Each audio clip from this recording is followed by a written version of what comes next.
I fear all we have done is to awaken a sleeping giant and fill him with a terrible resolve. These prophetic words, attributed to Japanese Admiral Isoroku Yamamoto after the attack on Pearl Harbor, marked a turning point in world history. But what chain of events led Japan to this fateful decision, and what unfolded in its aftermath? For over 2 millennia, Japan's story has been one of isolation and engagement, tradition and innovation, defeat and triumph. From the ancient Jomon period to the technological marvels of today, Japan's journey has been nothing short of extraordinary. This isn't just a tale of emperors and samurai. It's a saga of a nation that has repeatedly reinvented itself while never losing sight of its unique cultural identity. From isolated archipelago to global power, Japan's story is a testament to transformation. Through centuries of upheaval and reinvention, each era reshaped not just a nation, but the world. This is the extraordinary journey of a country that turned challenges into unprecedented triumphs. Before you dive into this epic journey, hit subscribe to explore more untold stories of civilizations. Later on in the comments, share which moment in Japan's history intrigues you the most. The dawn of Japan, Jomon and Yayoi periods. Over 10,000 years ago, a remarkable period in Japanese history began. The Jomon era marked the dawn of Japan's story, a time when hunter-gatherers roamed the archipelago and created some of the world's oldest pottery. These ancient people weren't just skilled craftsmen, they were innovators who left an indelible mark on Japan's cultural landscape.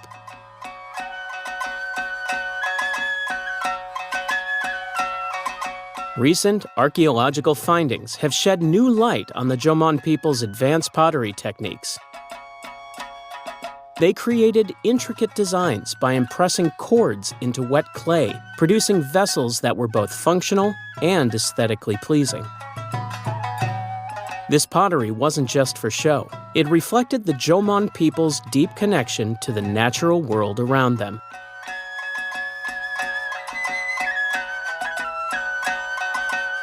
The Jomon weren't just pottery masters, they were also resourceful survivors.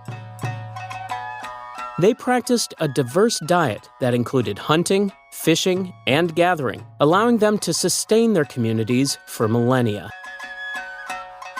They adapted their eating habits to the changing seasons, making use of a wide range of natural resources. This adaptability was key to their longevity as they thrived in the varied environments of the Japanese islands.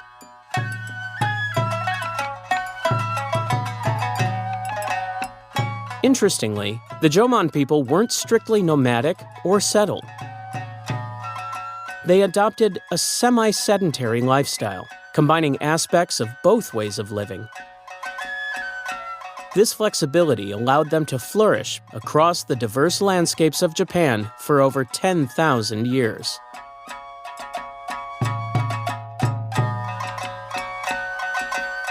The Jomon weren't just focused on survival, they had a rich spiritual life too. They created dogu figurines, often depicting human forms, which likely held ritual significance. These figurines suggest a belief system that may have involved ancestor worship or fertility rites, adding depth to our understanding of their culture.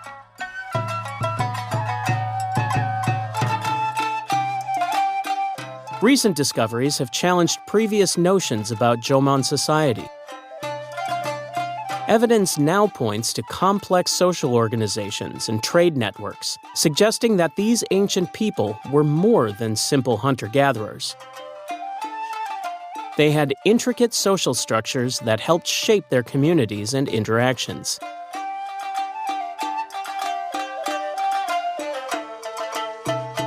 Around 300 BCE, a new chapter in Japan's history began with the arrival of the Yayoi period. This era brought transformative changes to the archipelago. The Yayoi people introduced rice farming, revolutionizing food production and paving the way for more permanent settlements.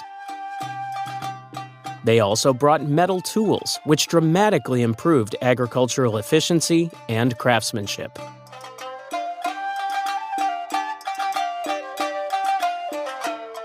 The Yayoi period saw the emergence of a more hierarchical society. As rice farming took hold, social structures became more complex, with clear distinctions between different groups. This laid the groundwork for the development of early political systems in Japan.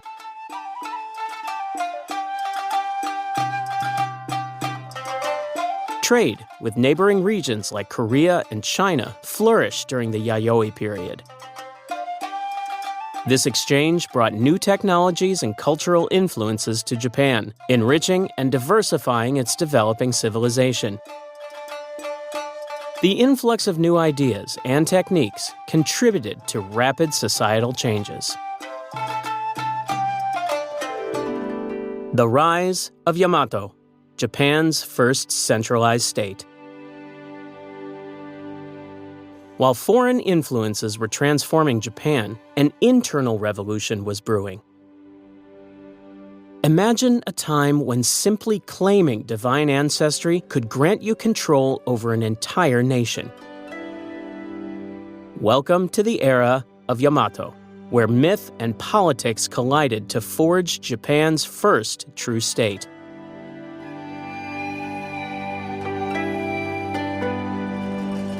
During the 4th century CE, the Yamato clan emerged as a powerful force in the Japanese archipelago. Their rise marked the beginnings of Japan's first centralized state, a significant departure from the fragmented clan-based society that had existed before. The Yamato rulers weren't content with just political power. They sought to establish a divine right to rule.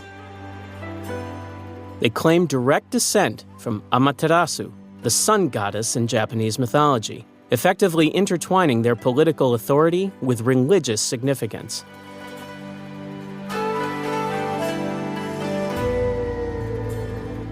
This claim of divine lineage wasn't just a matter of prestige. It served as a powerful tool for the Yamato clan to consolidate their power and expand their influence across the Japanese islands. They formed strategic alliances with local clans, gradually bringing more territory under their control. This process of expansion and consolidation laid the groundwork for a unified Japanese state.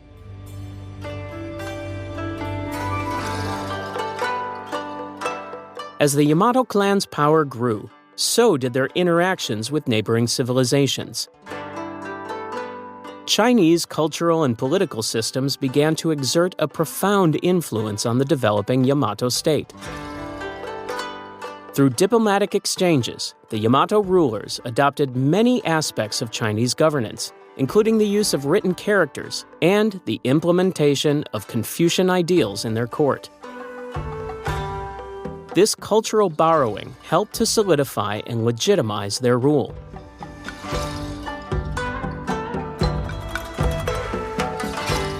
One of the most significant developments during this period was the introduction of Buddhism to Japan. The new religion arrived via Korea and quickly gained traction among the elite. Buddhism's arrival had far-reaching effects, reshaping Japan's religious landscape and influencing its art, architecture, and philosophy for centuries to come.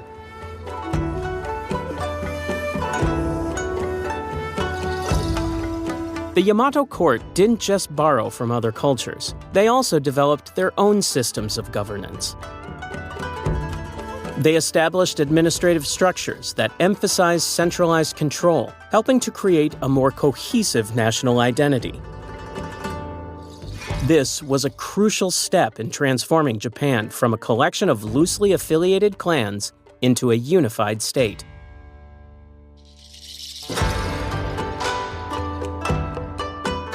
By the 7th century, the Yamato state had evolved into a powerful entity.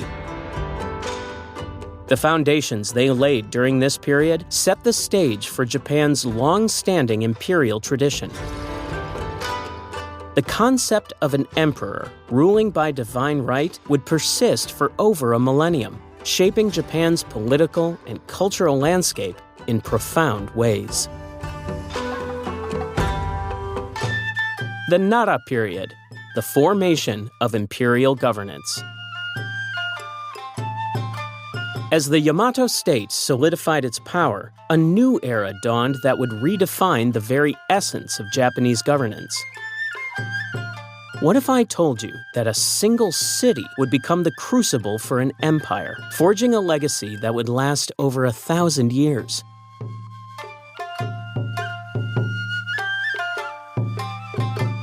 The Nara period, spanning from 710 to 794 CE, marked a turning point in Japan's history. At its heart was the establishment of a new capital city, Nara, modeled after the Chinese city of Chang'an. This wasn't just a change of address. It symbolized Japan's growing ambitions and its willingness to learn from the most powerful empire of the time, Tang China.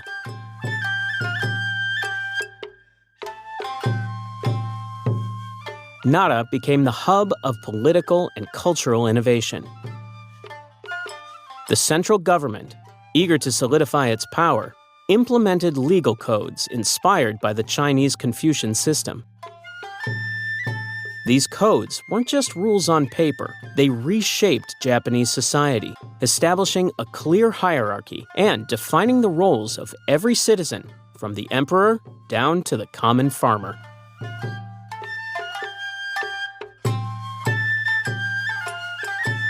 Buddhism, which had been introduced earlier, now flourished under imperial patronage. The construction of monumental temples like the Todaiji wasn't just an act of faith, it was a clear statement of the empire's power and wealth. These massive structures, with their intricate artwork and towering statues, served as tangible symbols of both spiritual and political authority.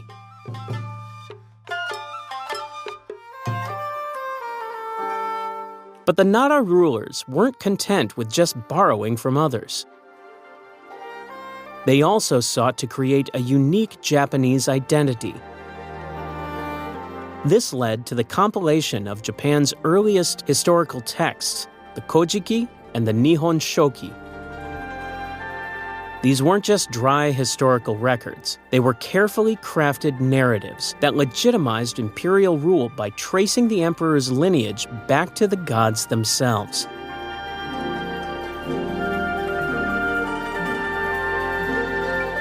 The Nara period also saw significant changes in how land was managed.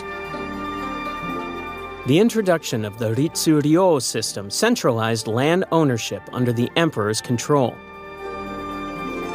This wasn't just about property rights. It was a clever way to reinforce imperial governance by tying people's livelihoods directly to the state.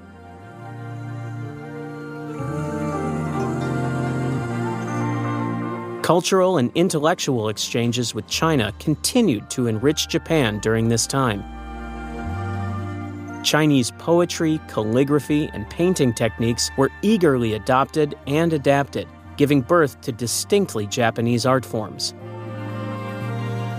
The imperial court became a center of learning, with scholars studying everything from Confucian classics to the latest advancements in medicine and astronomy. The Heian era, the Fujiwara dominance, and feudal beginnings. While Chinese influences had shaped Japan's early imperial age, a new era was about to dawn that would redefine Japan's identity. What if I told you that a single family would shape the course of an entire nation for centuries, wielding power from behind the imperial throne?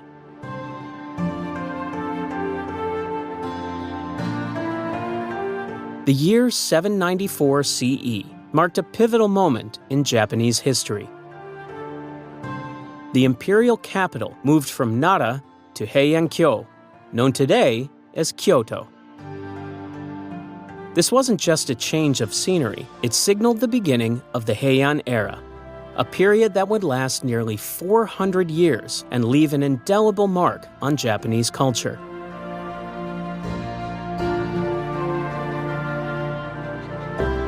As the new capital took shape, so did a new power structure.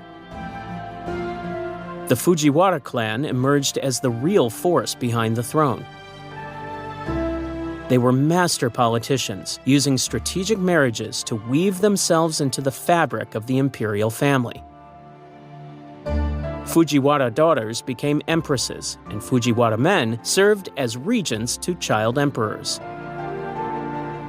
Over time, the emperor became more of a figurehead, while the Fujiwara pulled the strings of power.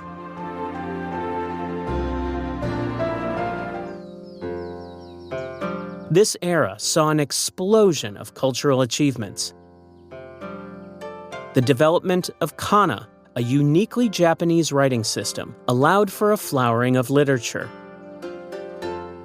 The tale of Genji, often considered the world's first novel, was written during this time by a court lady named Murasaki Shikibu.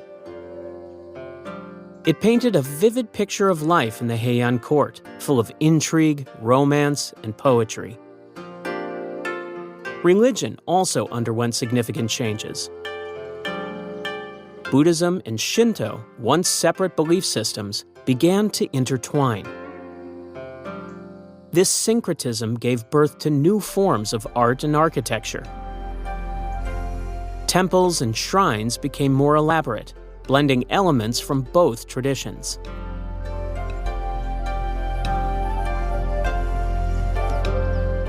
Despite these cultural advancements, cracks were forming in the centralized authority.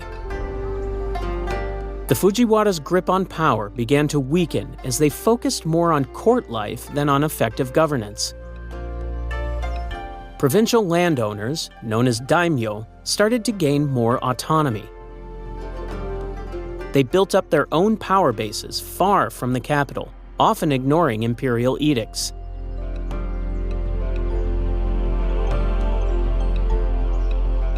The rise of private land holdings, called shoen, further eroded the government's power.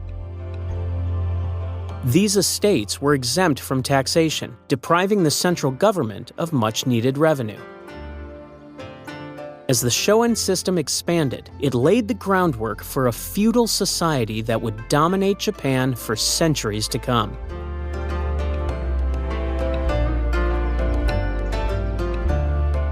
By the late Heian period, military clans like the Minamoto and Taira were gaining prominence.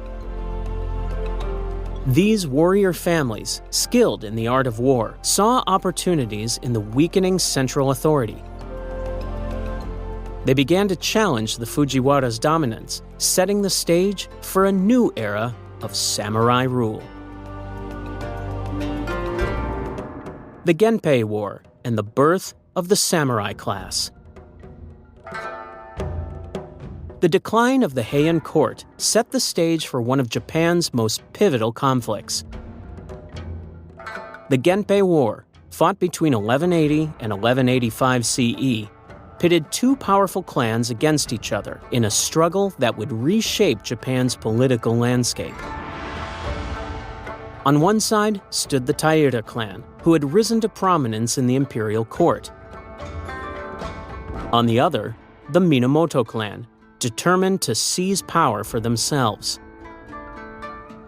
This wasn't just another power struggle. It was a conflict that would give birth to a new warrior class and fundamentally change Japanese society.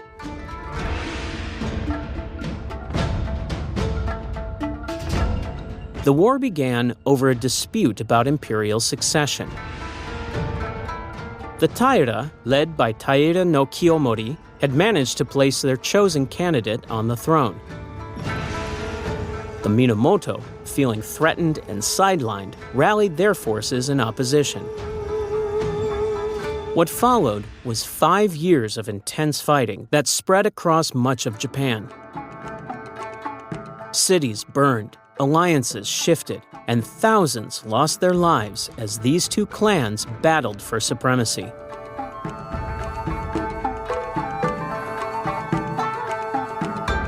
At first, the Taira seemed to have the upper hand.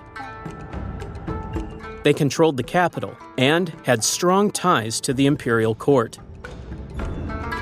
But the Minamoto, led by the cunning Minamoto no Yoritomo, proved to be formidable opponents.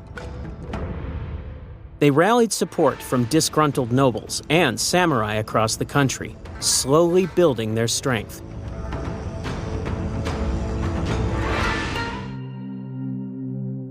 The tide of the war turned decisively in 1785 with the Battle of Dan no Ura.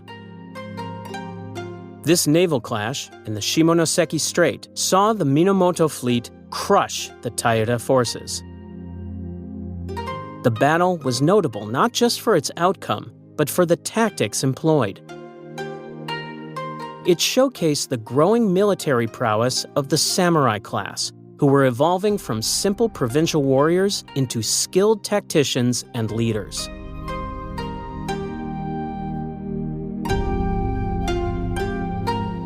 With their victory, Minamoto no Yoritomo became the most powerful man in Japan. In 1192, he was appointed shogun by the emperor, establishing the Kamakura shogunate. This marked a seismic shift in Japanese governance. Power now rested not with the aristocrats of the imperial court, but with a military government led by the shogun.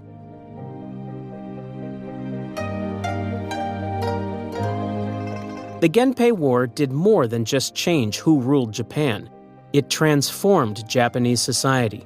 The samurai, once simply warriors in service to noble houses, emerged as a distinct and powerful social class. They developed their own code of ethics, emphasizing loyalty, honor, and martial skill. This warrior ethos, later formalized as Bushido, would shape Japanese culture for centuries to come.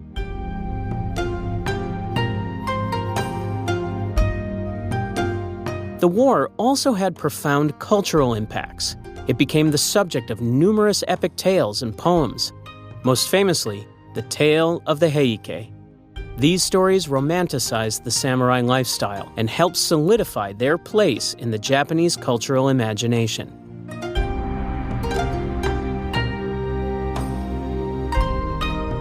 In the aftermath of the Genpei War, Japan entered a new era.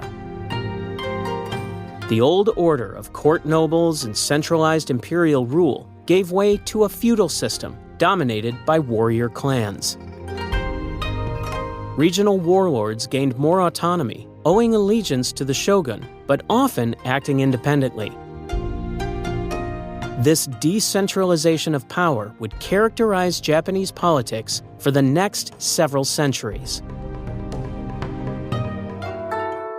The Kamakura Shogunate, Japan's first military government. As the dust settled from the Genpei War, a new form of government emerged that would reshape Japan's political landscape for centuries. The Kamakura Shogunate, established in 1192 CE, marked the beginning of Japan's first military government. Led by Minamoto no Yoritomo, the shogunate shifted power away from the imperial court in Kyoto to a samurai-dominated administration based in Kamakura.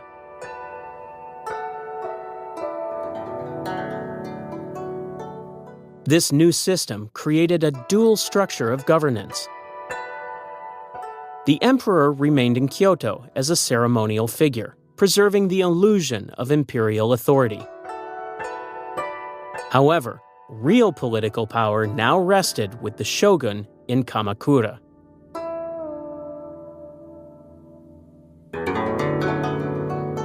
This arrangement allowed the samurai class to rule while maintaining the traditional respect for the imperial lineage.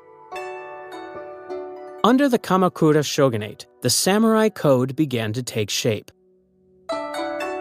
This set of principles, later known as Bushido, emphasized loyalty, discipline, and martial valor. These ideals became the cornerstone of samurai culture, influencing Japanese society for centuries to come.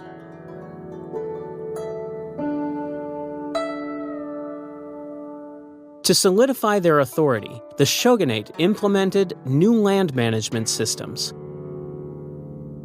Loyal samurai were rewarded with fiefs, creating a network of warriors indebted to the shogun. This system strengthened the shogunate's control over the provinces and ensured a reliable military force.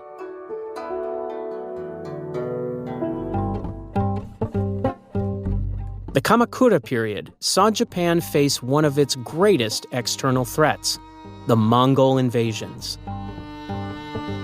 In 1274 and 1281, the forces of Kublai Khan attempted to conquer Japan. The samurai showed their worth in these conflicts, fiercely resisting the Mongol attacks. However, it was the famous divine winds, or kamikaze, that ultimately saved Japan. These massive typhoons destroyed much of the Mongol fleet in both invasion attempts, forcing them to retreat.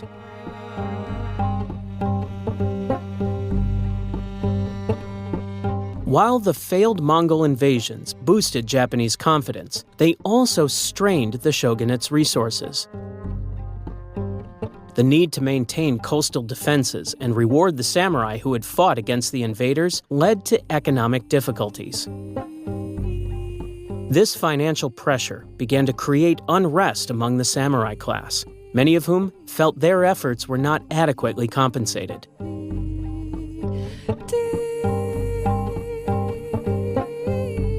As the 14th century progressed, cracks began to appear in the Kamakura shogunate's authority. Internal conflicts and growing dissatisfaction with the Hojo regents, who had come to dominate the shogunate, weakened the government's position.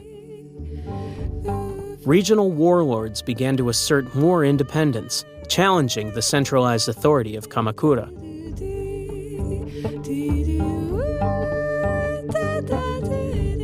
The Kamakura shogunate's decline was also hastened by its inability to address changing social and economic conditions. The rigid feudal structure it had established struggled to adapt to the emergence of a money economy and the rising influence of merchants and artisans.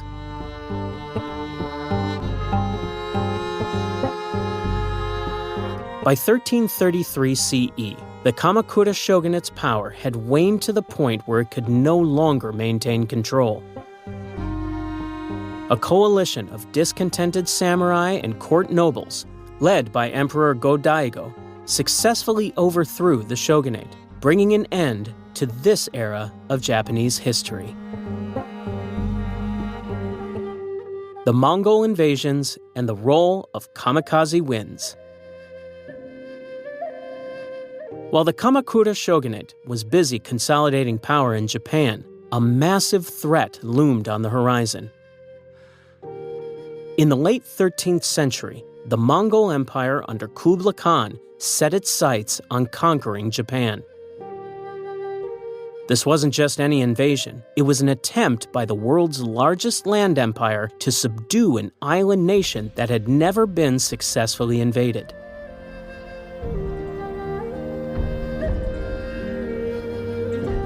The Mongols launched their first major invasion in 1274. Their forces were unlike anything the Japanese had ever faced. The Mongols brought advanced tactics and weaponry, including the use of gunpowder, which was completely unfamiliar to the Japanese samurai. While the Mongol fleet landed on the shores of Kyushu, Japan's southernmost main island, the Japanese defenders were in for a shock.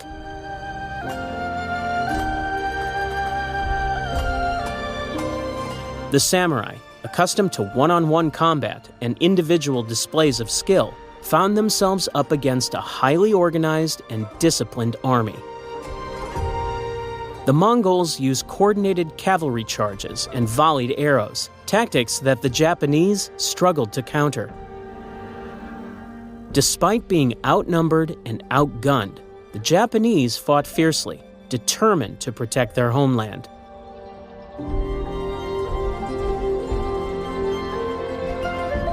Just when it seemed the Mongols might overwhelm the defenders, nature intervened. A sudden, violent storm swept in, forcing the Mongol fleet to retreat to avoid being wrecked on the rocky coast. This unexpected turn of events gave the Japanese a much-needed reprieve, but it was far from the end of the Mongol threat.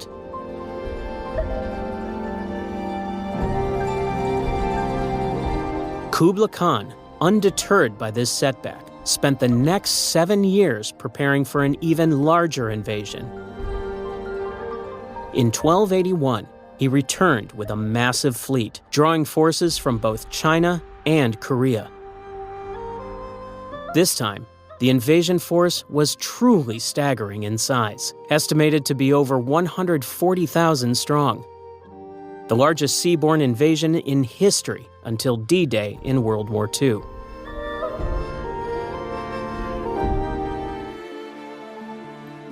The Japanese, having learned from their previous encounter, were better prepared this time. Under the leadership of the Kamakura Shogunate, they had spent the intervening years fortifying their coastal defenses. They built a long stone wall along the coast of Kyushu and prepared for prolonged battles.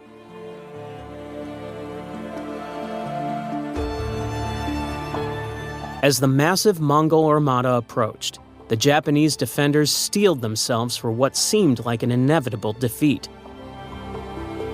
But once again, nature had other plans. A massive typhoon, later called the Divine Wind, or Kamikaze, struck the Mongol fleet. The storm raged for 2 days, wrecking ships and drowning soldiers. When it was over, much of the Mongol invasion force had been destroyed.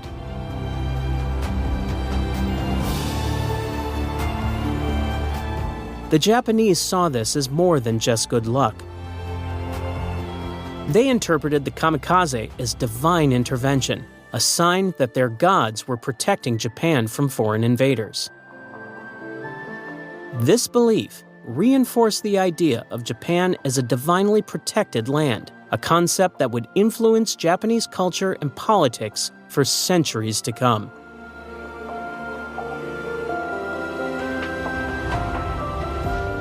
While the kamikaze had saved Japan from conquest, the invasions took a heavy toll.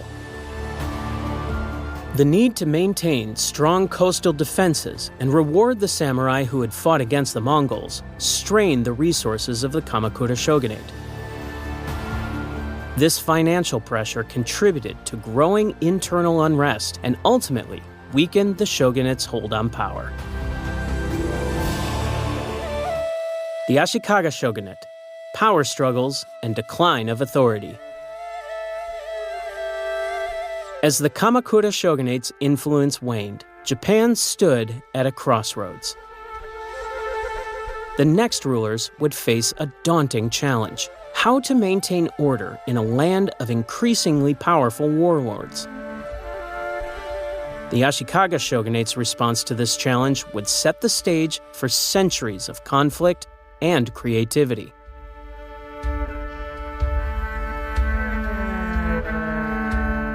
The Ashikaga Shogunate came to power in 1336, when Ashikaga Takauji overthrew the Kamakura Shogunate. Takauji established a new capital in the Muromachi district of Kyoto, giving this era its alternative name, the Muromachi period. Unlike the Kamakura Shogunate, which had ruled from a distance, the Ashikaga chose to be closer to the imperial court. This move was meant to strengthen their authority, but it ultimately led to increased political intrigue and power struggles.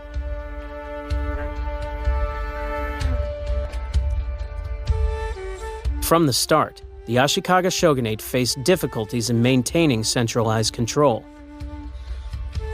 The regional warlords, known as daimyo, had grown powerful during the late Kamakura period. These daimyo often acted independently, challenging the shogun's authority and pursuing their own interests. The Ashikaga shoguns found themselves constantly negotiating and sometimes fighting to keep these regional powers in check.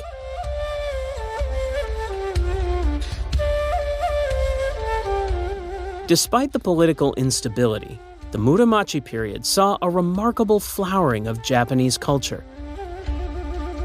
The Ashikaga shoguns were great patrons of the arts, and their rule coincided with the rise of Zen Buddhism's influence on Japanese aesthetics.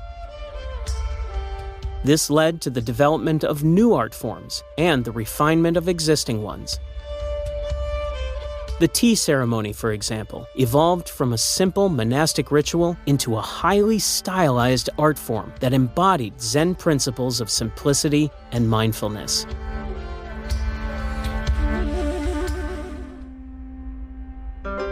Zen Buddhism also had a profound impact on Japanese architecture during this period.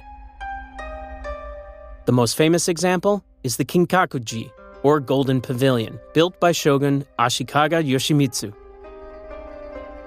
This stunning building, with its top two floors covered entirely in gold leaf, perfectly blended Japanese and Chinese architectural styles.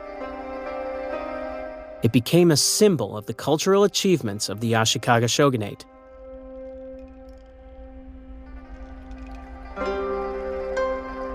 However, the cultural renaissance of the Muromachi period stood in stark contrast to its political realities. Ashikaga shogunate's grip on power continued to weaken over time. This decline came to a head with the outbreak of the Ōnin War in 1467. What started as a dispute over shogunal succession quickly spiraled into a decade-long civil war that engulfed much of Japan.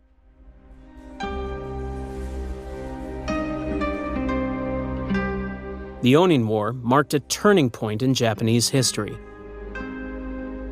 It shattered the illusion of centralized authority and ushered in the Sengoku, or Warring States period. During this time, Japan fractured into numerous small domains, each controlled by a daimyo. These regional warlords fought constantly, forming and breaking alliances in their quest for supremacy.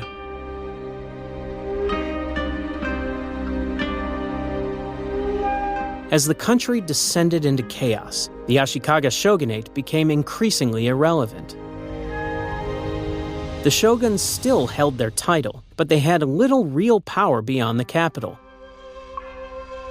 Across Japan, samurai clans rose and fell, with ambitious leaders constantly seeking to expand their territories.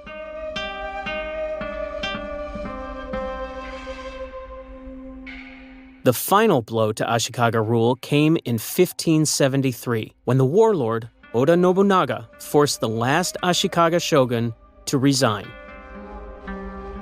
This event marked the end of the Ashikaga shogunate and the beginning of a new era in Japanese history. Nobunaga would go on to start the process of reunifying Japan, a task that would be completed by his successors. The Ōnin War and the Warring States era. Before Oda Nobunaga could dream of unifying Japan, the country first had to be broken. In 1467, a seemingly minor dispute sparked a conflict that would change the course of Japanese history. What began in Kyoto's streets would end by redrawing the map of power across the entire nation.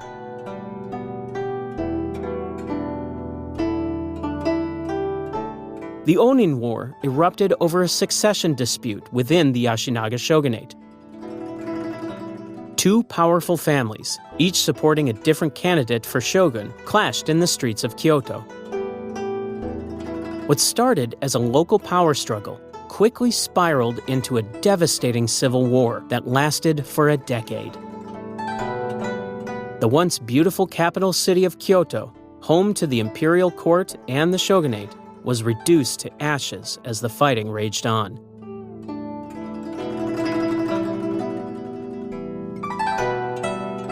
As the conflict dragged on, the authority of the Ashikaga shogunate crumbled.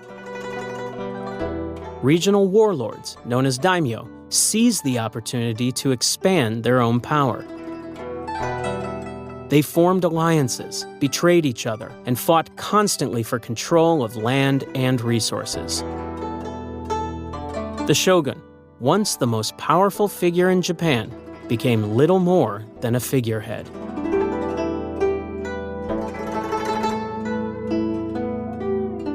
This power vacuum ushered in the Sengoku period, or Warring States era. For over a century, Japan was plunged into chaos as daimyo competed for supremacy. The country fractured into dozens of small domains, each controlled by an ambitious warlord. Alliances shifted constantly, and no one was ever truly secure in their position.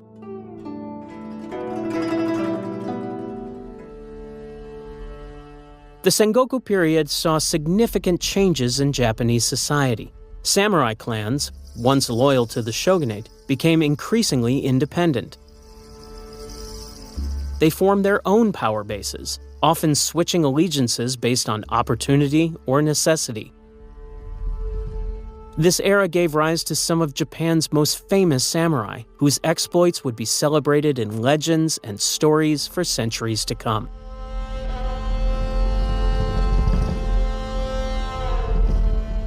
But it wasn't just the samurai who were affected by the turmoil. Peasants and monks also played important roles during this time.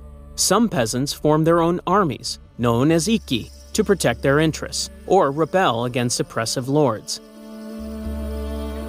Buddhist monks, traditionally removed from worldly affairs, found themselves drawn into conflicts, with some monasteries becoming powerful military forces in their own right.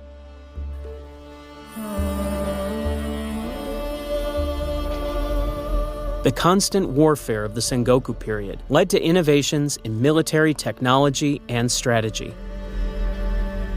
Castles became more sophisticated, designed to withstand long sieges and powerful weapons.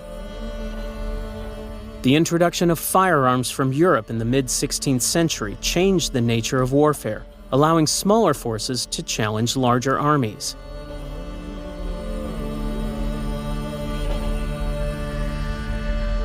Despite the chaos and destruction, the Sengoku period also saw remarkable cultural developments.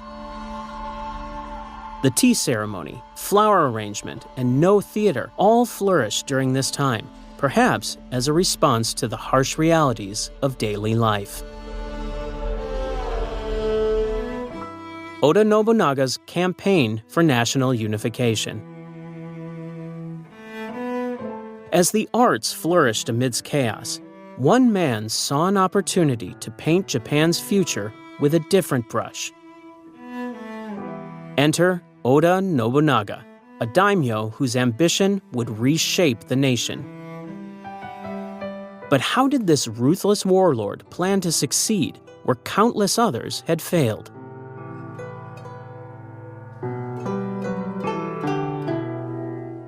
Oda Nobunaga emerged as a dominant figure during the tumultuous Sengoku period. Born in 1534, he grew up in a time when Japan was fractured into numerous warring states. Nobunaga stood out from other daimyo with his ruthless tactics and innovative strategies.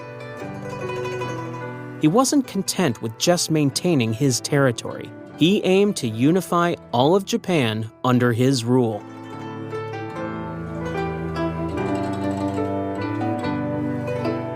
In 1560, Nobunaga achieved a stunning victory that would cement his reputation as a formidable leader. At the Battle of Okehazama, he faced the much larger forces of Imagawa Yoshimoto.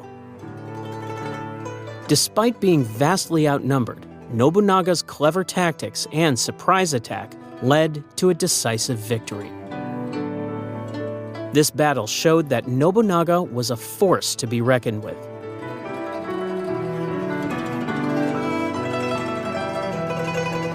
Nobunaga wasn't just a skilled tactician, he was also quick to adopt new technologies.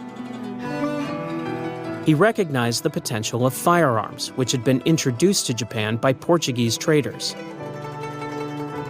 In 1575, at the Battle of Nagashino, Nobunaga used a combination of firearms and traditional samurai warfare to devastating effect.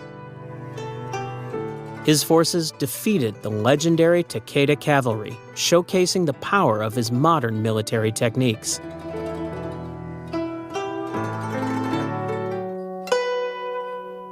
As Nobunaga's power grew, he set his sights on the imperial capital of Kyoto. In 1568, he captured the city and installed Ashikaga Yoshiaki as a puppet shogun. This move gave Nobunaga control over the central government, but it was just a facade. The real power now rested in Nobunaga's hands.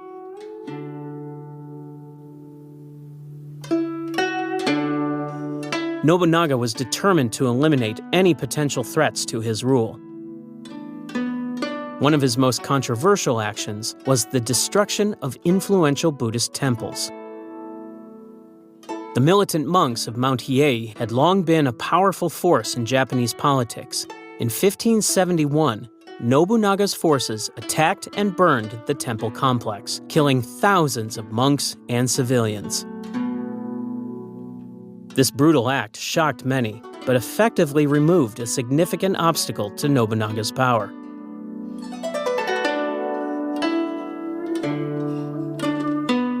Despite his military successes, Nobunaga's path to unification was far from smooth.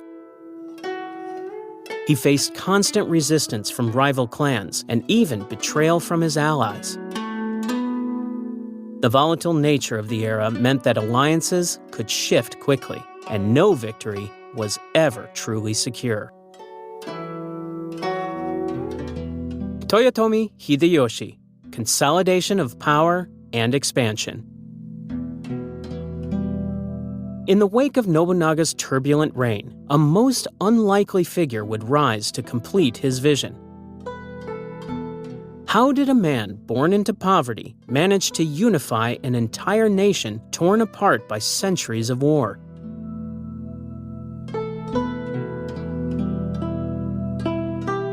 Toyotomi Hideyoshi, a loyal general of Oda Nobunaga, emerged as a powerful force following Nobunaga's death in 1582. Born in 1537 to a peasant family, Hideyoshi's rise to power was nothing short of remarkable. His humble origins earned him the nickname the peasant who became ruler, but it was his strategic brilliance that allowed him to consolidate control over Japan.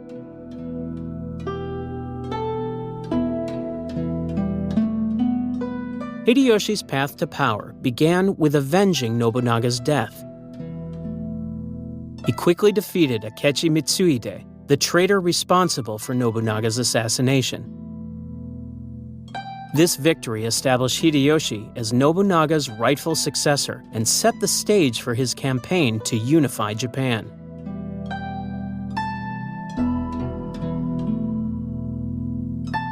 Over the next 8 years, Hideyoshi methodically conquered the remaining independent daimyo.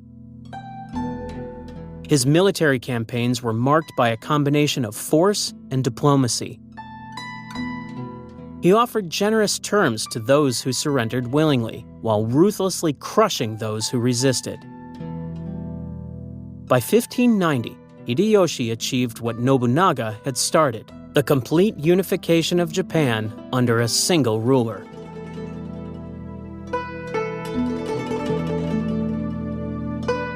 To maintain his hard-won control, Hideyoshi implemented a series of sweeping policies. One of his most significant actions was the Sword Hunt of 1588. This edict required all non-samurai to surrender their weapons. The official reason was to melt down the metal for a giant Buddha statue, but the true purpose was clear: to disarm the peasantry and reduce the threat of rebellion.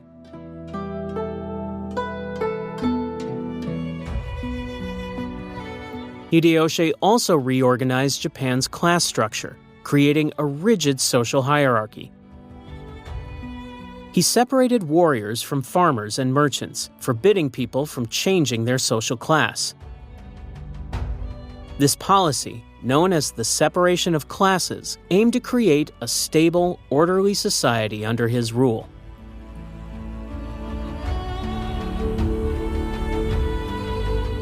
To symbolize his power and authority, Hideyoshi launched ambitious building projects. The most impressive was Osaka Castle, a massive fortress that became the center of his administration. The castle's size and grandeur were a testament to Hideyoshi's vision and the resources at his command.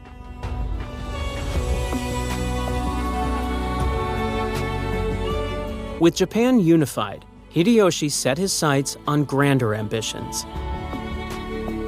In 1592, he launched the first of 2 invasions to Korea. His ultimate goal was even more audacious: the conquest of China. These campaigns, however, proved to be costly and ultimately unsuccessful. The Korean and Chinese forces, aided by naval victories by Korean Admiral Yi Sun-sin, repelled the Japanese invasions.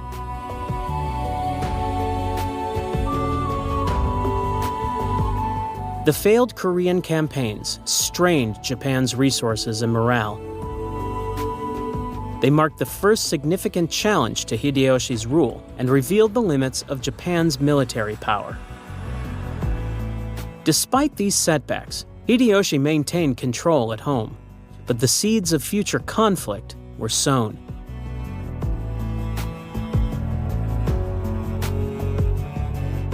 As his health declined, Hideyoshi became concerned about the future of his regime. In 1598, he established the Council of 5 Elders to ensure a smooth succession for his young son, Hideyori. However, this arrangement proved unstable. Hideyoshi's death later that year created a power vacuum, setting the stage for new conflicts among Japan's most powerful warlords. The Imjin War, Japan's failed invasion of Korea. While Hideyoshi schemed to secure his legacy at home, his armies faced an unexpected nemesis abroad. How did a single Korean admiral armed with wooden ships manage to thwart the dreams of Japan's most powerful ruler?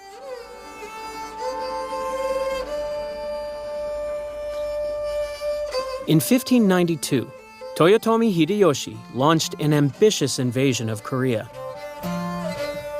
His ultimate goal was even grander: the conquest of Ming Dynasty China. Japanese forces, armed with advanced firearms and led by battle-hardened samurai, quickly overwhelmed Korean defenses.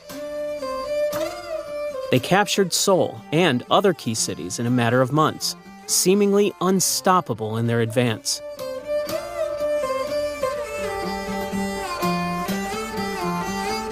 But the Koreans weren't about to give up their homeland without a fight. They mounted fierce resistance and soon received crucial support from their Chinese allies. The Ming Dynasty, seeing Korea as a buffer against Japanese expansion, sent troops to aid in the defense.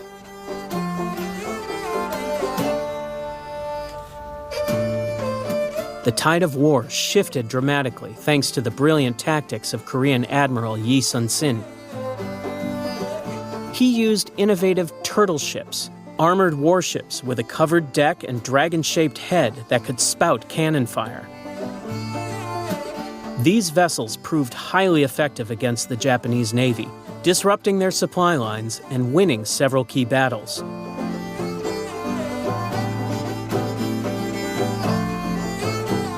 By 1593, the first invasion had ground to a stalemate. Japanese forces, cut off from supplies and facing stiff resistance, were forced to withdraw. They had failed to secure a path to China, dealing a major blow to Hideyoshi's grand ambitions.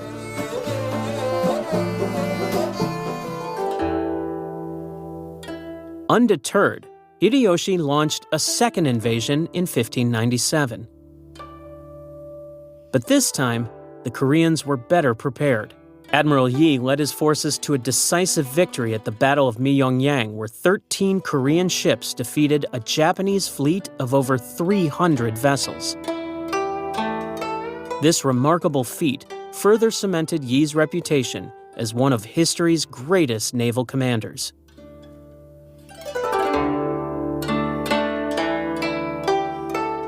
The war took a devastating toll on Korea. Cities were razed, cultural treasures were looted or destroyed, and countless lives were lost. The conflict reshaped the political and cultural landscape of East Asia for centuries to come.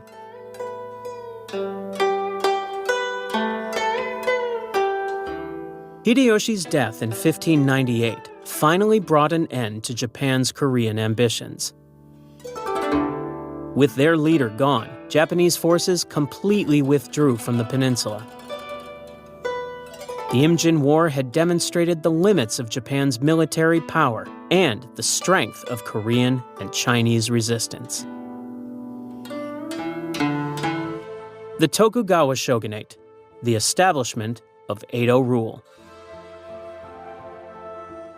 As the dust settled from Japan's failed Korean campaign, a new era was about to dawn. How did a single battle in 1600 reshape Japan's future for the next 250 years?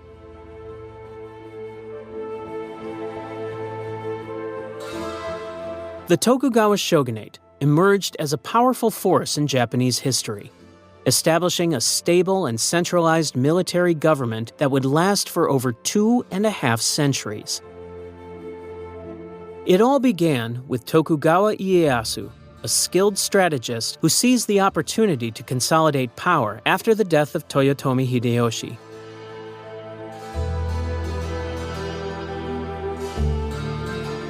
In 1600, Ieyasu faced off against his rivals at the Battle of Sekigahara. This decisive conflict saw Ieyasu's forces emerge victorious, paving the way for his ascension to power. 3 years later, in 1603, Ieyasu was appointed shogun, marking the official beginning of the Tokugawa Shogunate and the Edo period.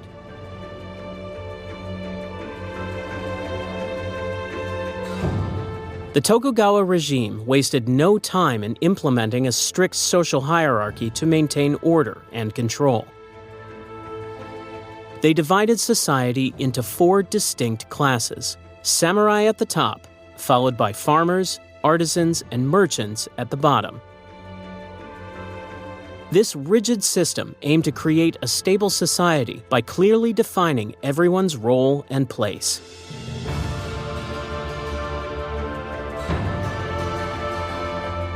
One of the most significant policies enacted by the Tokugawa Shogunate was sakoku, or national isolation. This policy restricted foreign trade and contact, allowing only limited interactions with Chinese and Dutch traders at the port of Nagasaki. The shogunate believed that by limiting outside influence, they could maintain internal stability and prevent the spread of foreign ideas that might challenge their authority.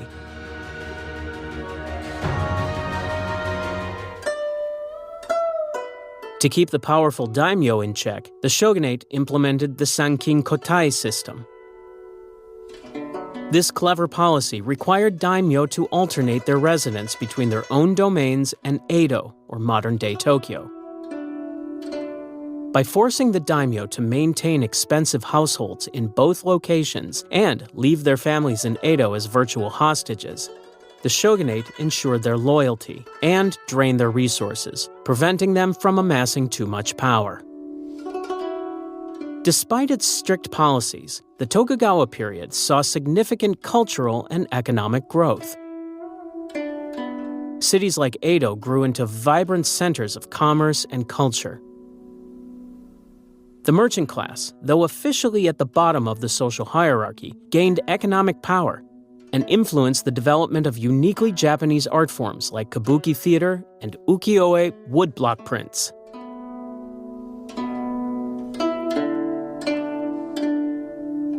The Tokugawa shogunate's governance was heavily influenced by Confucian principles. They emphasized order, discipline, and loyalty to the state, creating a society that valued harmony and stability above all else. This philosophy permeated all aspects of life, from government administration to personal conduct.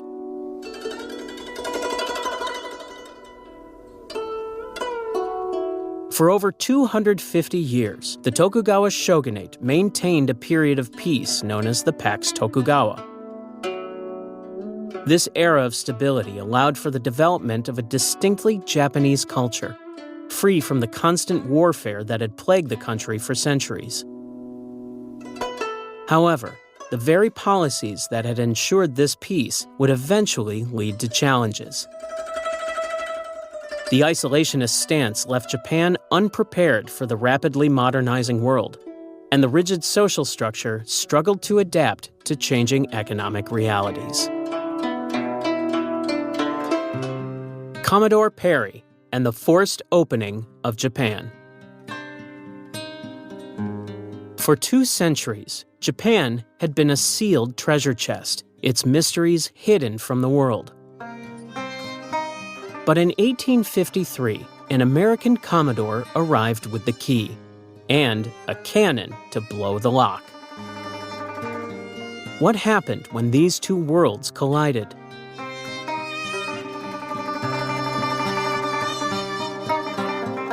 In 1853, Commodore Matthew Perry of the United States Navy sailed into Edo Bay with a fleet of 4 ships.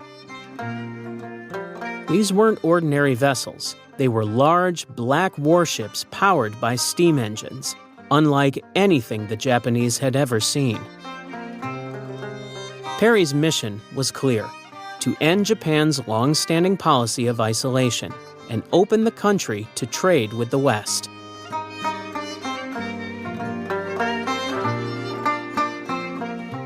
Perry's arrival sent shockwaves through Japan. For over 200 years, the Tokugawa shogunate had maintained a strict policy of isolation called sakoku.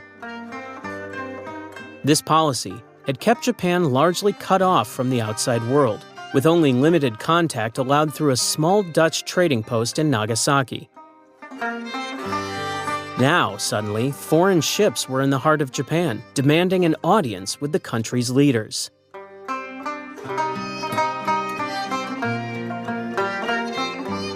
The Commodore didn't come empty-handed.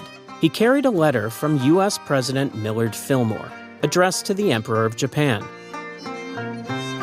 But Perry wasn't just there for polite conversation. His ships were bristling with cannons, a not-so-subtle reminder of the military might backing up his diplomatic mission. Perry's demands were straightforward.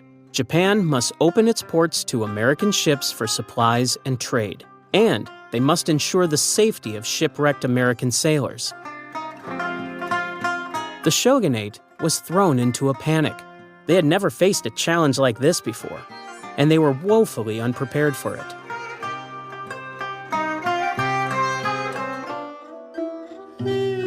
After a tense standoff, Perry agreed to leave and give the Japanese time to consider their response.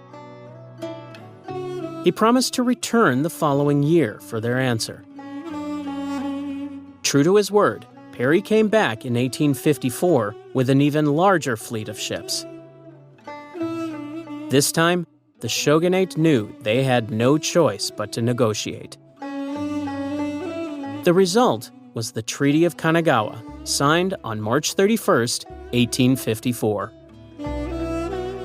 This agreement opened 2 ports to American ships, Shimoda and Hakodate.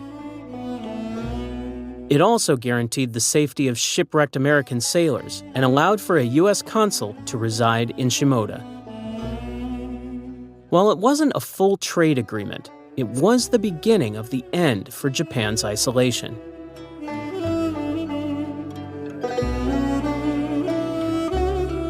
The Treaty of Kanagawa set off a chain reaction. Other Western powers quickly followed suit, demanding and receiving similar agreements. Within a few years, Japan had signed treaties with Britain, Russia, and the Netherlands. These agreements, often called the unequal treaties, gave Western nations significant advantages in their dealings with Japan. Perry's expedition exposed Japan's technological backwardness compared to the West. The sight of steam-powered ships and modern weapons made it clear that Japan had fallen behind during its years of isolation. This realization sparked intense debate within Japan about the need for rapid modernization. The fall of the Tokugawa, the Boshin War, and the Meiji Restoration. The shock of Perry's black ships rippled through Japan, but few could have predicted the tidal wave of change about to crash over the nation. How did this realization of technological inferiority ignite a civil war that would topple a 250-year-old regime and thrust Japan into the modern era?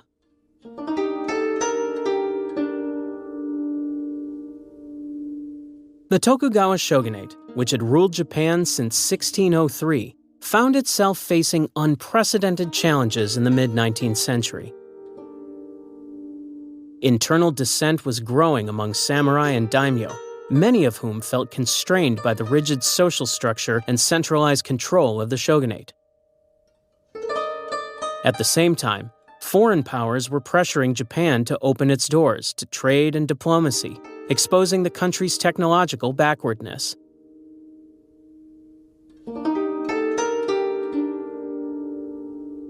This combination of internal and external pressures created a perfect storm that would ultimately lead to the fall of the Tokugawa regime.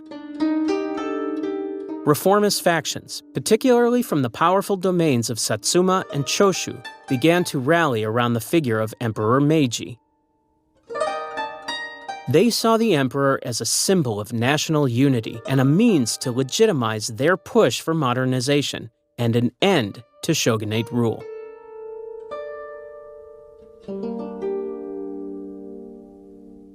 The tensions finally erupted into open conflict in 1868 with the outbreak of the Boshin War.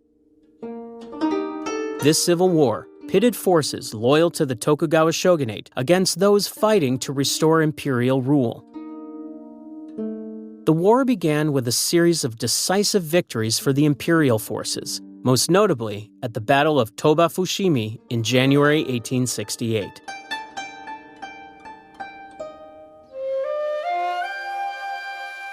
This battle, fought near Kyoto, saw the technologically superior imperial forces, armed with modern Western weapons, overwhelm the shogunate's troops. The defeat was a crushing blow to Tokugawa prestige and morale.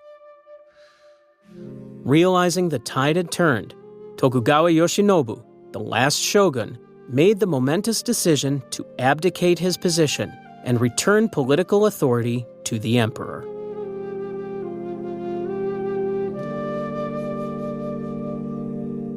However, the abdication didn't immediately end the conflict. Some Tokugawa loyalists continued to resist, leading to further battles across Japan.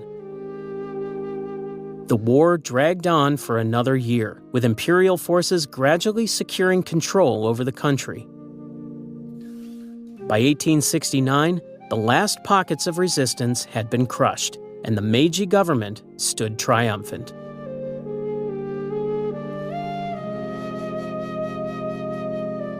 The fall of the Tokugawa shogunate and the Boshin War marked a pivotal turning point in Japanese history.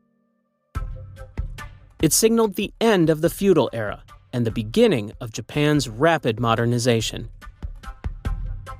The event, known as the Meiji Restoration, saw the emperor restored to a position of central authority, at least nominally. In reality, power was now held by a new oligarchy of former samurai who were committed to transforming Japan into a modern nation-state.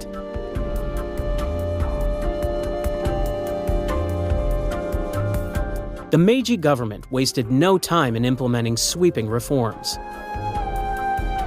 They abolished the old feudal class system, centralized the government, and began a program of rapid industrialization and military modernization.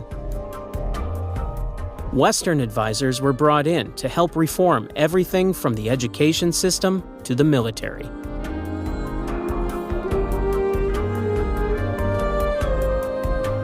This period of transformation was not without its challenges. Many samurai, suddenly stripped of their privileged status, found themselves struggling to adapt to the new order. Some, like Saigo Takamori, would later rebel against the very government they had helped bring to power. The Meiji era, key reforms, and Japan's modernization. As the dust settled from the Boshin War, Japan stood at a crossroads. The Meiji era, spanning from 1868 to 1912, would transform the nation from an isolated feudal society into a modern, industrial power. Under the leadership of Emperor Meiji, Japan embarked on a journey of rapid modernization that would reshape every aspect of its society.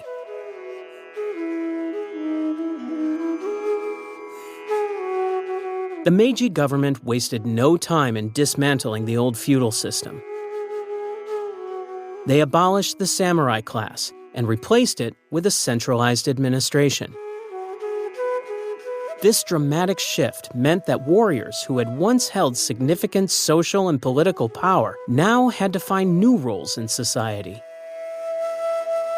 The government also implemented land reforms, establishing private property rights and creating a new taxation system. These changes provided the revenue needed to fund Japan's ambitious modernization efforts.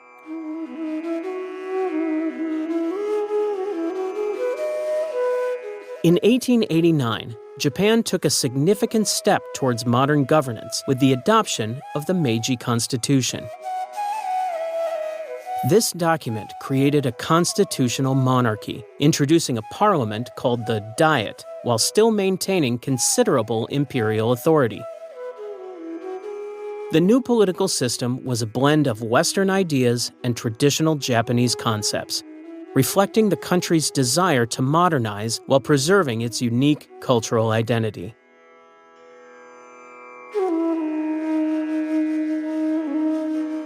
One of the most striking aspects of Japan's transformation was its rapid adoption of Western technologies and practices. The government sent missions abroad to study foreign systems and brought in Western advisors to help implement reforms. This led to remarkable advancements in industries such as railroads, shipbuilding, and textile manufacturing. Within a few decades, Japan had built a modern industrial base that rivaled those of Western powers.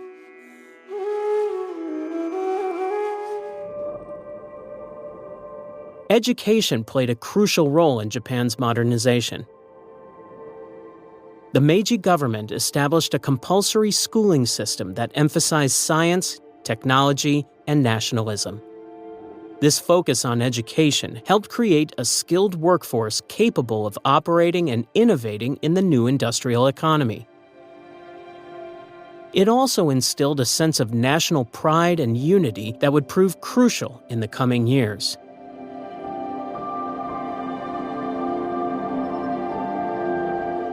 The military was another area of significant reform.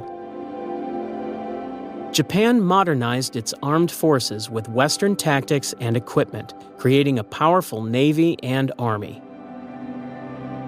This modernization would soon be put to the test on the international stage.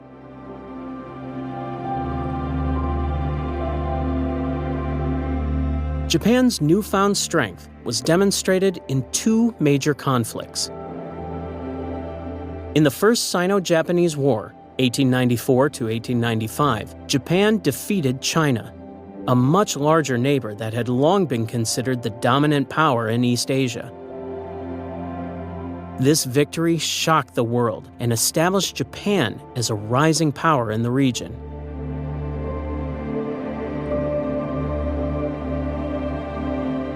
Even more impressive was Japan's triumph in the Russo-Japanese War from 1904 to 1905. By defeating a major European power, Japan proved that it could compete on equal terms with Western nations. This victory had far-reaching consequences, boosting Japan's international prestige and inspiring other Asian nations in their struggles against Western imperialism. Imperial expansion, the Sino-Japanese and Russo-Japanese Wars. Japan's rise as an imperial power at the turn of the 20th century marked a dramatic shift in global politics. After decades of rapid modernization, Japan was ready to flex its newfound muscles on the world stage. The nation's leaders saw expansion as a path to resources, influence, and respect among Western powers.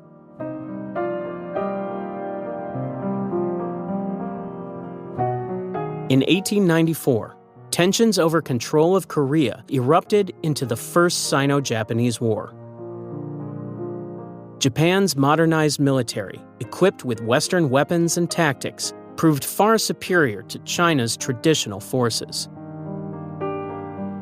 The war lasted just 8 months, ending in a decisive Japanese victory. The 1895 Treaty of Shimonoseki reshaped the map of East Asia. Japan gained control of Taiwan and the Liaodong Peninsula, though international pressure soon forced it to return the latter to China. More importantly, the treaty recognized Korea's independence from Chinese influence, opening the door for Japanese control.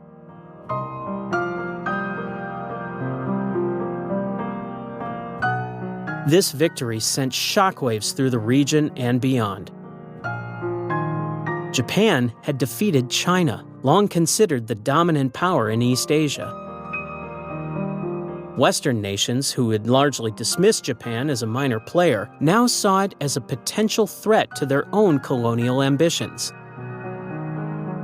Meanwhile, China was forced to confront the painful reality of its own technological and military backwardness.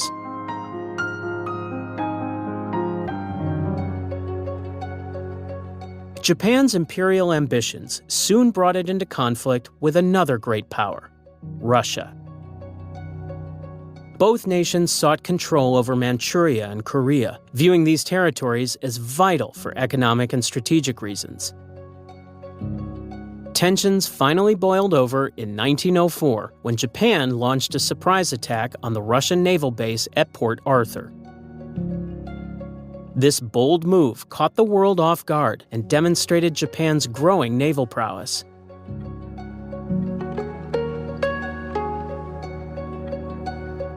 The Russo-Japanese War saw Japan achieve several stunning victories against a major European power. The Battle of Tsushima Strait in 1905 was particularly decisive. Japan's modern fleet, led by Admiral Togo Heihachiro, virtually annihilated the Russian Baltic Fleet. This battle not only secured Japan's victory in the war, but also established it as a major naval power.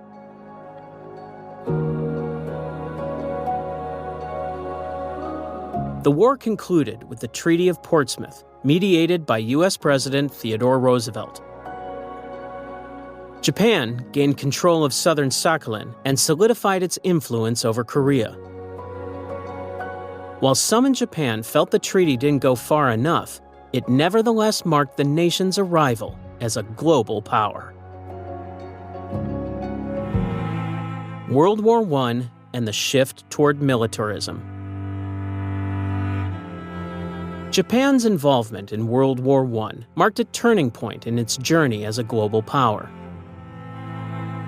When the conflict erupted in 1914, Japan saw an opportunity to expand its influence in Asia and the Pacific. The nation aligned itself with the Allied powers, using the war as a chance to grab territories from Germany, a key player on the opposing side.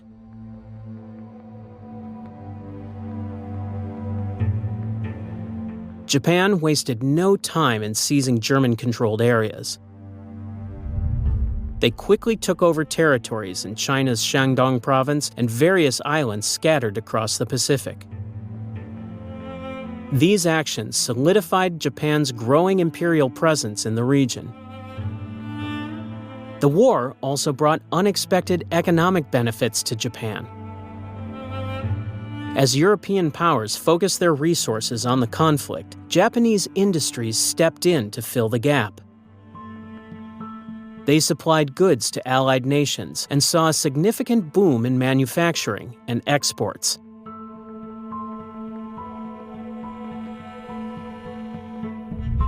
In 1915, Japan made a bold move that revealed its growing ambitions.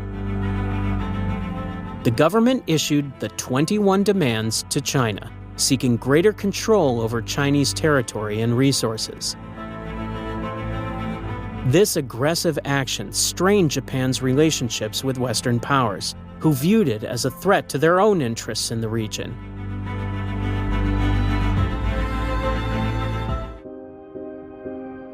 As the war ended, Japan found itself seated among the victorious nations at the Treaty of Versailles. This recognition as a major world power was a source of pride for the Japanese people. However, the conference also brought disappointment. Japan's proposal for racial equality in the League of Nations was rejected, leaving a bitter taste in the mouths of many Japanese leaders.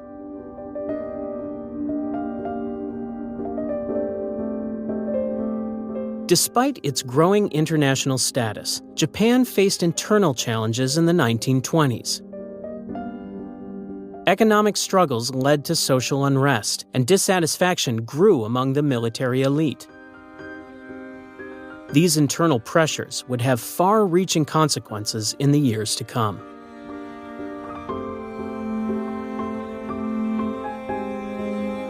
The situation worsened with the onset of the global economic depression in the 1930s.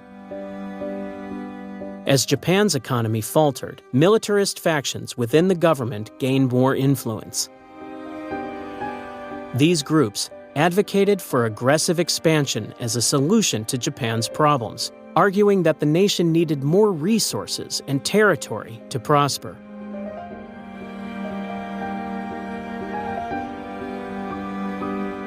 Disillusioned with Western diplomacy and facing economic hardship at home, Japan began to shift toward a more aggressive foreign policy. The ideas of expansion and military strength that had taken root during and after World War I now grew into a dominant ideology. This shift set the stage for Japan's imperial ambitions in World War II and its eventual descent into conflict in the Pacific. World War II, Japan's rise and fall in the Pacific theater. World War II saw Japan's empire expand rapidly across the Pacific. It all started back in 1931, when Japan invaded Manchuria. By 1937, they were in a full-scale war with China. These early conflicts set the stage for Japan's bigger ambitions in the years to come.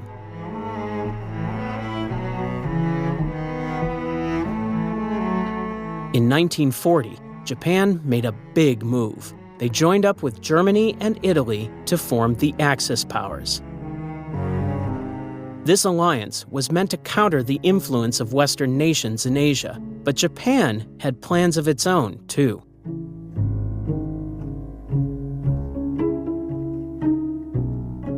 On December 7, 1941, Japan launched a surprise attack on Pearl Harbor in Hawaii. This bold move shocked the United States and pulled them into the war.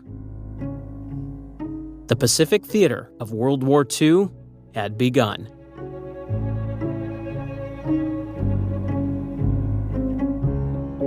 At first, Japan's military seemed unstoppable. They quickly took over huge areas, including the Philippines, Indonesia, and parts of Southeast Asia.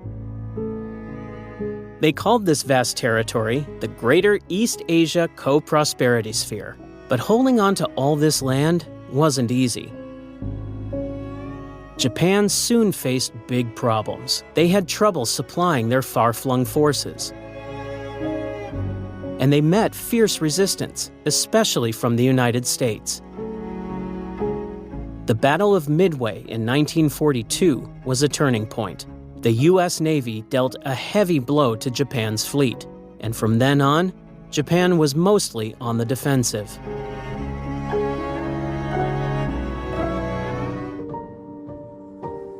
The Allies came up with a smart strategy called island hopping.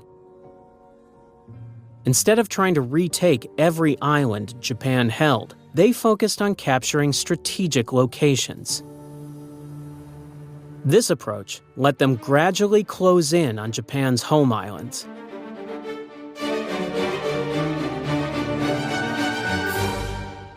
As the war dragged on, Japan turned to desperate measures. They started using kamikaze attacks, where pilots would crash their planes into enemy ships on purpose. Japan's leaders also refused to surrender, even when it was clear they were losing. This stubbornness led to massive destruction.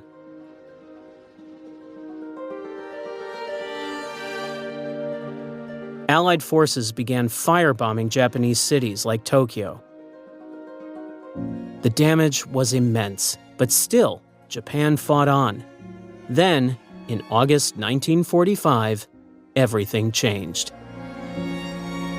The United States dropped atomic bombs on two Japanese cities, Hiroshima and Nagasaki.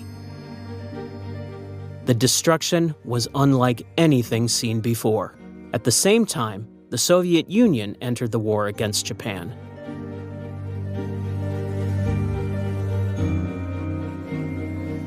Faced with these new horrors, Japan finally surrendered on August 15, 1945. The war was over. Japan's dreams of empire were finished. Now, they faced a new challenge: rebuilding their country under Allied occupation. The post-war era: American occupation and rebuilding. The fall of Japan's empire marked the end of one era, but the beginning of another. Under American occupation, Japan was about to undergo a transformation so profound it would challenge the very foundations of its ancient culture.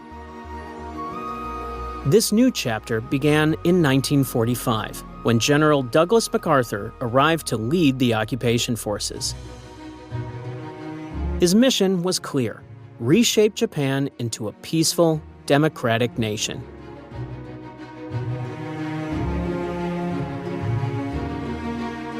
One of the first tasks was to dismantle Japan's military machine. The once mighty Imperial Army and Navy were disbanded, and the country was banned from producing weapons. This radical shift aimed to ensure Japan would never again threaten world peace. But the changes didn't stop there. In 1947, a new constitution was drafted under American supervision. This document introduced sweeping reforms that would fundamentally alter Japanese society.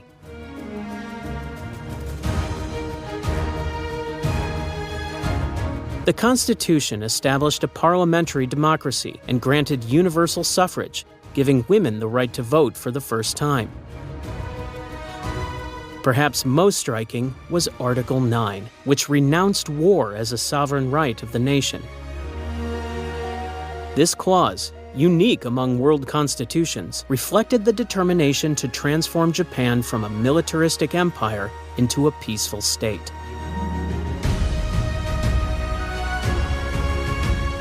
Even the role of the emperor, once considered a living god, was redefined. Emperor Hirohito was stripped of his divine status and became a symbolic figurehead. This change marked a seismic shift in Japanese culture, challenging centuries-old beliefs about the nature of imperial authority.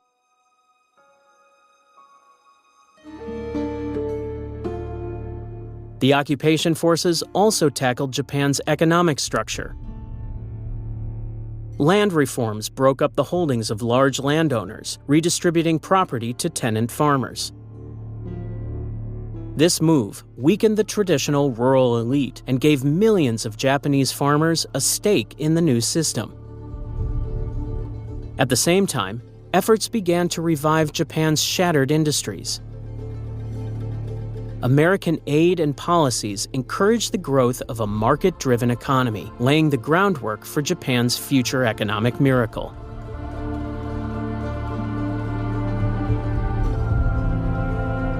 Education was another key focus of the reforms. The school system was overhauled, introducing Western-style curricula and promoting democratic values. The goal was to create a new generation of Japanese citizens committed to peace and democracy.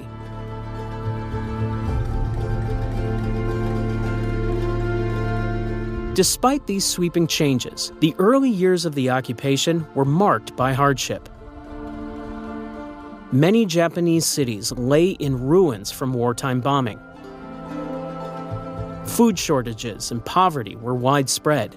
Yet amid these challenges, the Japanese people began the enormous task of rebuilding their nation.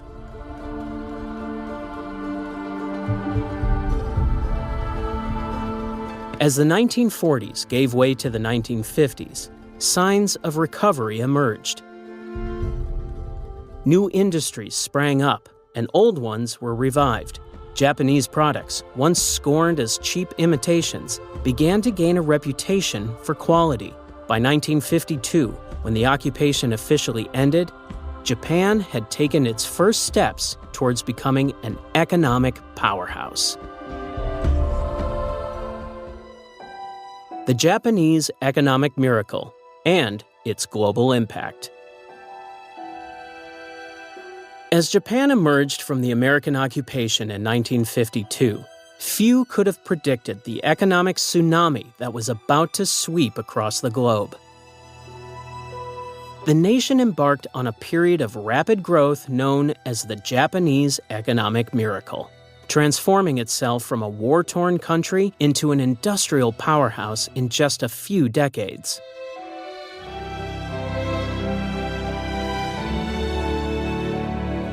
Government policies played a crucial role in this transformation.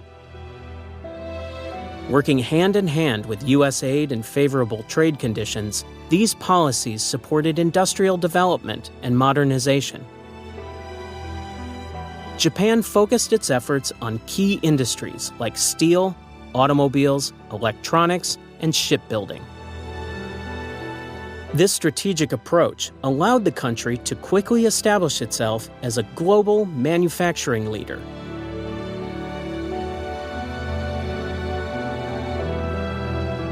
At the heart of this economic strategy was the Ministry of International Trade and Industry, or MITI. This powerful government body directed industrial policy and fostered innovation, guiding Japan's economic growth with a steady hand. MITI's influence helped shape the country's industrial landscape for decades to come.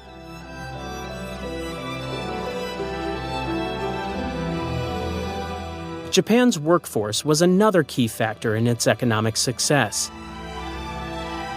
Highly educated and driven by a culture of efficiency, Japanese workers embraced practices like kaizen or continuous improvement. This philosophy of constant refinement and optimization boosted productivity across industries, helping Japanese companies stay competitive on the global stage.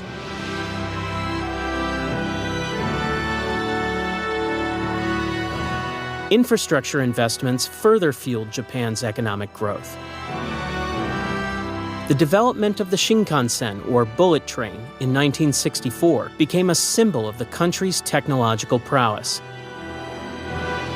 This high-speed rail network not only improved transportation within Japan, but also showcased the nation's engineering capabilities to the world.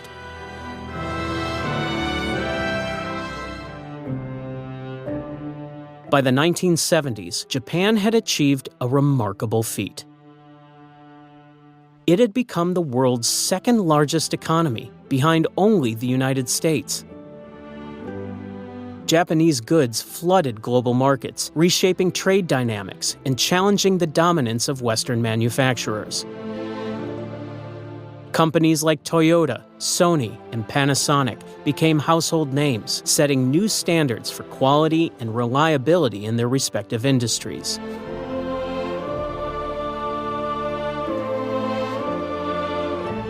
The impact of Japan's economic boom extended beyond trade figures and GDP statistics.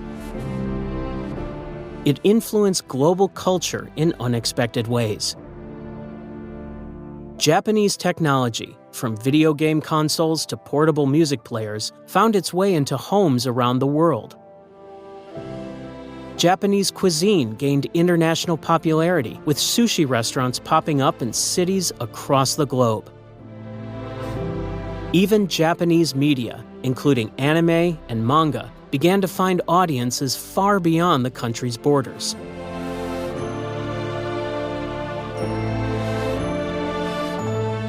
However, the story of Japan's economic miracle took an unexpected turn in the 1990s.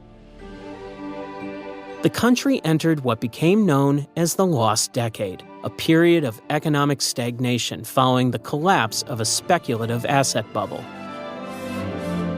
The Nikkei stock market index, which had reached a peak of 38,957 points in 1989, crashed dramatically, marking the end of the era of rapid growth.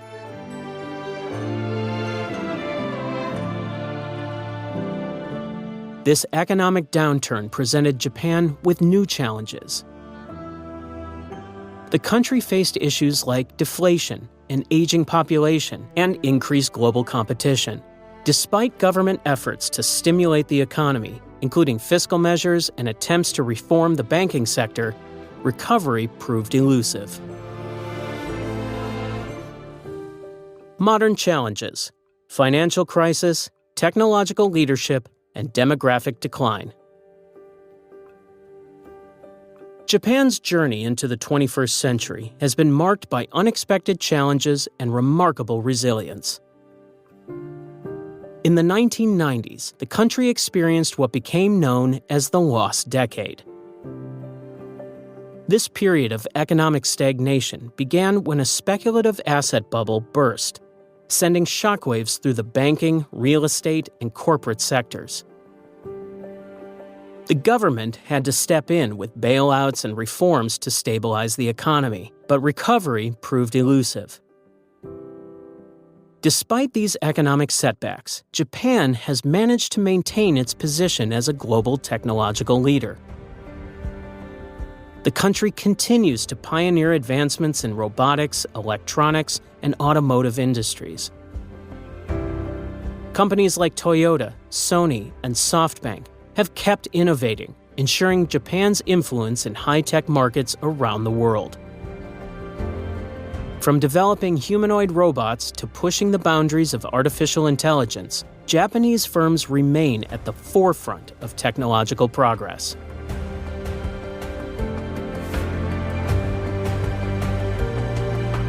However, Japan faces a significant demographic challenge that threatens its long-term economic stability. The country's population is rapidly aging, while birth rates continue to decline. This shift puts enormous strain on the economy and social systems. There are fewer working-age people to support a growing elderly population, and this imbalance raises concerns about the sustainability of Japan's pension and healthcare systems.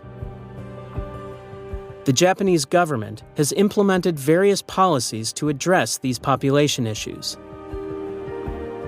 They've introduced child care support programs, created incentives for immigration, and launched initiatives to improve work-life balance. The hope is that these measures will encourage more people to have children and attract foreign workers to fill labor shortages. However, the results of these efforts have been limited so far, and the demographic trend remains a pressing concern.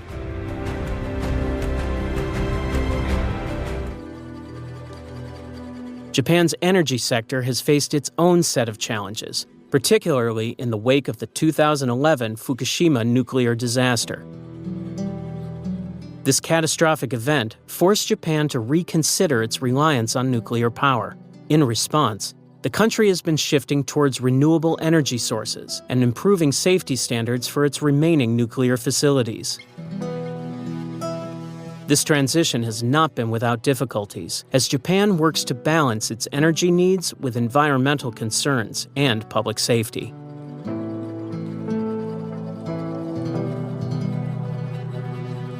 On the geopolitical front, Japan navigates a complex landscape. The country must manage tensions with neighboring nations while also balancing its relationships with the United States and an increasingly powerful China. Japan's strategic importance in the region means it plays a crucial role in maintaining stability in East Asia. As we wrap up our exploration of Japan's history, we've seen how this remarkable nation has shaped the world through centuries of transformation. From ancient traditions to modern innovations, Japan's journey continues to inspire and intrigue. If you enjoyed this documentary, subscribe for more deep-dive historical explorations. Let us know in the comments which period of Japanese history fascinated you most. Thank you for watching, and we'll see you in the next documentary. And in the meantime, explore our past episodes to uncover more stories that have shaped our world.